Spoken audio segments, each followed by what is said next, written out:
tumayong balahibo ko nun, sir, noong panahon na nakita ko, naku, andyan yata si VP Sara, andyan si Bongo nakapasok na. Ang penalty nito ay 4 na taon nata na kulong.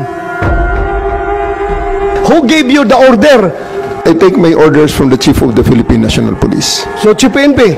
Ang ano po namin is really to assist ang PCTC po. Kaya nga. Oh, PCTC, did you or did you not give the order to General Marbil? No. No. So, General Marbil, are you lying? General Torre, may violation ho ba sa arrest ni former President Duterte? No, sir. Any person arrested or detained or to shall be allowed visits by or conference with any member of the immediate family or any medical doctor or priest, minister chosen by him. I saw the video, sir. President Duterte was asking for his own doctors. Sir, we have substantial doctor.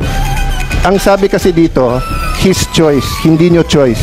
I saw the video wherein you're saying 2-star, ako na nagdedesisyon, I will not allow VP Sara in. Tama? Yes, sir. Hindi ba siya anak?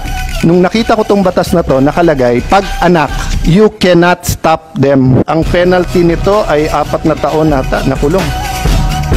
Bawal na pigilan yung anak na bubisita. So, it's your call to violate the law. Yung doctors ho ba ni President Duterte certified him fit to travel? It's not part of the procedure for his private doctors for that to do that, sir. It will be the government doctors who will be No, taking that's not that, sir. true, sir. Ang nakalagay ho dito sa batas, it can be his doctors.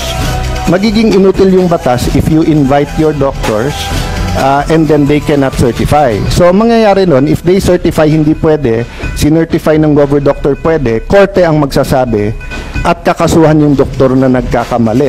But if you tell me, sir, okay naman siya, o tignan mo. The law is clear eh. Hindi naman ikaw magsasabing sufficiente, hindi.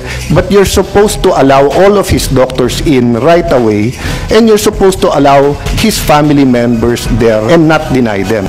So, who give the order? Sino nagbigay sa'yo ng order? Sir, No, I have a team of you're the one there. there. Wala si SOG doon. Ikaw ang nagkarga sa kanya sa aeroplano. Kaya tinatanong kita, who gave you the order? Still, sir, I take my orders from the Chief of the Philippine National Police. So, Chief PNP.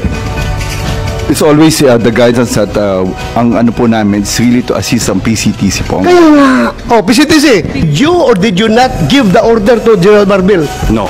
No. So, General Marbil, are you lying?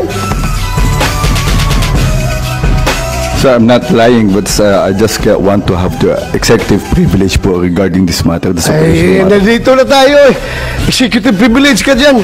Bakit naging executive privilege? Kanina sinabi mo, PCTC ang nagbigay ng order. Ngayon, mag-executive privilege ka. Sino-sino na tinuro mo? That's why we didn't want to attend the last hearing because this is what we were expecting, ma'am.